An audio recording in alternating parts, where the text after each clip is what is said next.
Hi. ಇವತ್ತು ಒಂದು friend ಮನೇಲಿ ಸತ್ಯನಾರಾಯಣ ಪೂಜೆ ಇದೆ ಸ್ಯಾಟರ್ಡೆ. ಇಲ್ಲೇ ನಿಯರೆಸ್ಟು ನಮ್ಮ ಮನೆ ಅಕ್ಕಪಕ್ಕ. ಹಾಗಾಗಿ ಅಲ್ಲಿ ಹೋಗೋಣ ಅಂತ ರೆಡಿಯಾಗಿದ್ದೀನಿ. ಹಾಗಾಗಿ ಒಂದು ಮಿನಿ ಲಾಗ್ ಮಾಡೋಣ ಅಂತ ಈ ವಿಡಿಯೋ ಮಾಡ್ತಾಯಿದ್ದೀನಿ. ಈ ವಿಡಿಯೋ ಇಷ್ಟ ಆದರೆ ಶೇರ್ ಮಾಡಿ, ಸಪೋರ್ಟ್ ಮಾಡಿ, ಸಬ್ಸ್ಕ್ರೈಬ್ ಮಾಡಿ. ನಿಮ್ಮ ಸಪೋರ್ಟಿಂದ ನನಗೆ ಇನ್ನೂ ಹೆಚ್ಚೆಚ್ಚು ವಿಡಿಯೋಗಳನ್ನ ಮಾಡೋಕ್ಕೆ ಹೆಲ್ಪ್ ಆಗುತ್ತೆ. ಹಾಗಾಗಿ ಈ ವಿಡಿಯೋನ ಕಂಟಿನ್ಯೂ ಮಾಡ್ತಾಯಿದ್ದೀನಿ. Let's go. ಇಲ್ಲೇ ನಮ್ಮ ಮನೆ ಪಕ್ಕ ಇದ್ದಿದ್ದರಿಂದ ದೇವೇಗೌಡ ಸರ್ಕಲ್ ಅಂತಿದೆ, ಅಲ್ಲಿ ಹೋಗಿದ್ದೆ. ಅಂದರೆ ಬೇಗನೆ ಬರೋಕ್ಕೆ ಹೇಳಿದರು, ಬಟ್ ಬೇಗ ಹೋಗೋಕ್ಕಾಗಲಿಲ್ಲ.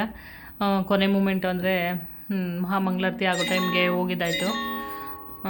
ಪೂಜೆ ಎಲ್ಲ ಚೆನ್ನಾಗಾಯಿತು, ಮಾಡಿಕೊಟ್ರು ಪುರೋಹಿತರು. ಅವ್ರಿಗೆ ಬೇಕಾದಂಥವ್ರನ್ನ ಆಪ್ತರನ್ನ ಒಂದು 50 ಜನ ತನಕ ಕರೆದಿದ್ರು. ತುಂಬ ಚೆನ್ನಾಗಿ ಪೂಜೆ ಎಲ್ಲ ಆಯಿತು. ಮಾತ್ರ ಸತ್ಯನಾರಾಯಣ ಪೂಜೆಗೆ ಯಾರೇ ಕರೆದ್ರೂ, ಎಲ್ಲೇ ಕರೆದ್ರು ಯಾರೇ ಕರೆದ್ರೂ ಹೋಗಬೇಕು ಅಂತ ಅಂತಾರೆ. ಯಾಕಂದರೆ ಅಷ್ಟು ಪ್ರಾಮುಖ್ಯತೆ ಇರುತ್ತೆ. ಪ್ರಸಾದಕ್ಕೋಸ್ಕರನಾದ್ರೂ ಸತ್ಯನಾರಾಯಣ ಪೂಜೆಗೆ ಹೋಗ್ತಾರೆ. ಮಹಾಮಂಗಳಾರತಿ ಮತ್ತು ಪ್ರಸಾದಕ್ಕೋಸ್ಕರನಾದರೂ. ತುಂಬ ಖುಷಿಯಾಯಿತು ಹೋಗಿದ್ದು.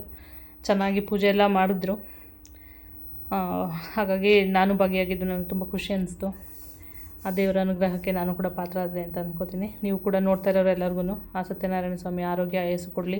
ಈ ಪ್ರಸಾದಕ್ಕೋಸ್ಕರನೇ ಹೋಗಬೇಕು ಮೇಯ್ನಾಗಿ. ಅಷ್ಟು ಪ್ರಸಾದಕ್ಕೆ ಪ್ರಾಮುಖ್ಯತೆ ಇದೆ. ಹಾಗೆ ಊಟ ಎಲ್ಲ ಅಲ್ಲೇ ಮಾಡಿಸಿದ್ರು. ಊಟ ಗೀಟ ಎಲ್ಲ ಮಾಡಿಕೊಂಡು ಬಂದೆ. ಈ ವಿಡಿಯೋ ಇಷ್ಟ ಆದರೆ ಶೇರ್ ಮಾಡಿ, ಲೈಕ್ ಮಾಡಿ, ಸಪೋರ್ಟ್ ಮಾಡಿ, ಸಬ್ಸ್ಕ್ರೈಬ್ ಮಾಡಿ. Thank you.